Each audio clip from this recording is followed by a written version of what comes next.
So I came across this video on Instagram, and I think it is such an important message. Because I think there are times when we can be so judgmental towards each other, and that if we listen to this and we just take a step back, maybe we can have a little more empathy towards people and what they're dealing with when it comes to their health and their diet. And not that it's any of our damn business anyway.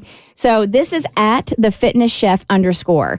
And this is his take on quote unquote bad food. So this is him breaking down what a donut is. For one person, eating this donut represents another poor eating choice which contributes to being severely overweight and deficient in nutrients. For another, eating this donut represents a huge first step in overcoming an eating disorder. For another person, it represents a snack they enjoy from time to time while their diet is otherwise abundant in nutrients and moderate in calories. For another, it represents the moment in their day where they get a little bit of joy in an otherwise upsetting life. And for another, this donut might represent the only thing they have found to eat all day. Those who say this donut is bad are both ignorant and stupid, because they don't have a clue what your overall diet looks like or what you're going through in your life. This is a donut, and it never changes. But the reason each of us consume it is always different. It contains about 210 calories. It isn't very filling, it's very low in nutrients, and it tastes pretty great. But that's exactly where the conversation about this donut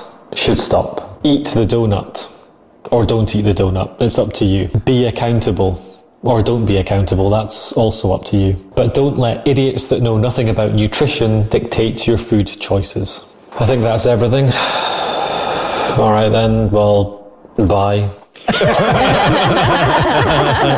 He's exasperated with people. It fell off a little bit at the end there. But he gave everything he had. But he has a really good point. Right? Yeah. And I think a lot of times people are just so black and white, and they look at a donut and they look at somebody and they're like, you're making poor life choices, it's bad for you. And it's like, no, man, he just sat there and gave you a slew of reasons why somebody might eat a donut.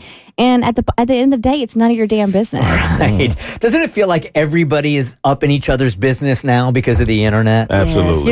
You know what? Here we are, so I'm just going to talk about it. I do feel like there's a little bit of heaviness this morning because I think of the shooting this weekend. Of course there should be. I'm feeling it for sure. And, I tend to question everything that's going on when something like that happens and there's a heaviness like that.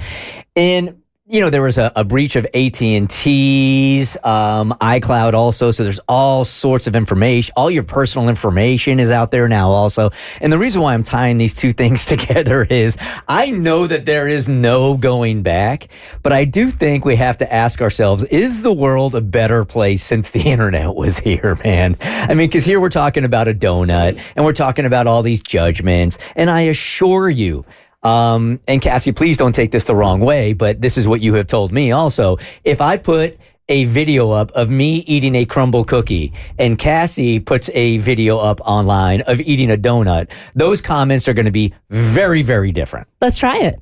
And by the way, I never take anything the wrong way from you. We're friends and you always have my back. Well, I have to take advantage of that. Does that mean we can order crumble? Does that mean we can order crumble to the office right now? Let's do it. I'll order some and we will post the video up. Based on what happened over the weekend and all the comments that we're seeing, and I haven't been watching a lot of them, quite honestly. I read the facts, wasn't exactly sure how we were going to talk about it this morning, but I have stayed away from a lot of the social media comments. This is really part of my own personal growth, is staying offline more now because I could feel it. I could literally feel it sucking the soul from my body over the course of the last couple of months.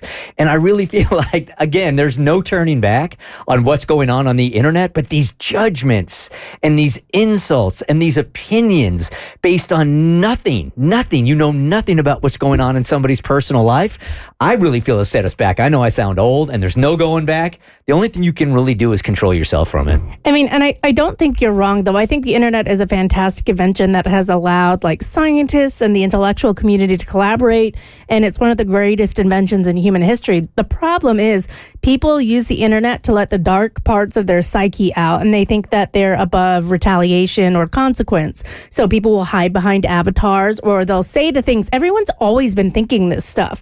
It's just they've never had the guts to say it to someone's face, but now they can hide behind a keyboard. And even if they use their real name, and say insult me about something, I'm not going to go find them. I'm not going to, what's the likelihood of I'll ever be able to figure out who they actually are and where they, and I don't care enough, honestly.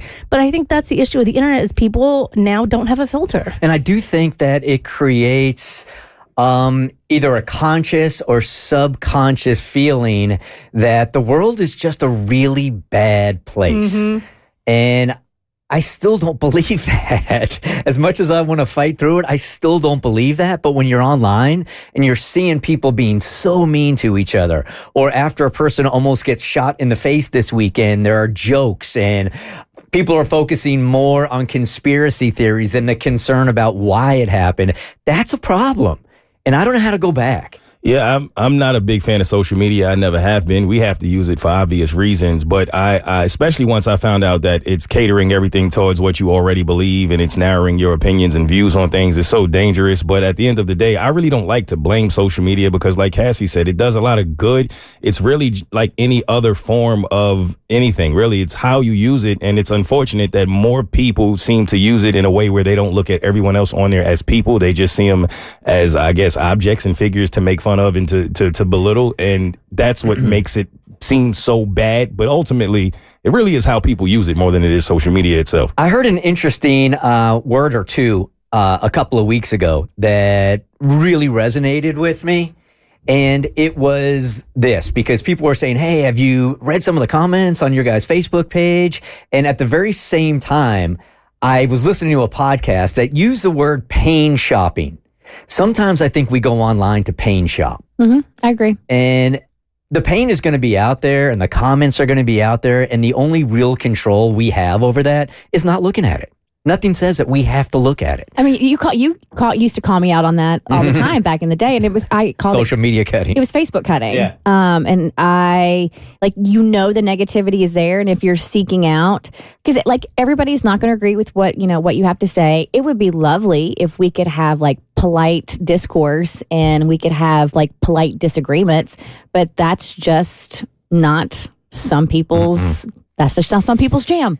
And they just rather be insulting and cruel and hateful. So if you want to disagree with me, that's fine. But if you want to punch down, I'm not going to punch back up at you. Look at where this is getting us, though. When you're saying there are just going to be some people that are online and they're just going to say things in order to get a reaction out of you and create that divisiveness also. Look at where this is getting us. It's absolutely nowhere. And there at a rally this weekend, a former president almost gets assassinated. Well, like you said, the pain is going to be out there. So whether or not you look at it or whether or not you consume that content is up to you. And that's why, just like the food argument, I don't think it's right to completely demonize it as bad or good, because at the end of the day, you have to be in control of yourself. And if you know that getting on the internet is going to send you to a dark place mentally, or if it's a vice for you, then you have to have that control, just in the same way that a donut can be a vice for somebody or a little sweet treat at the end of the day. Yep. The Bert Show.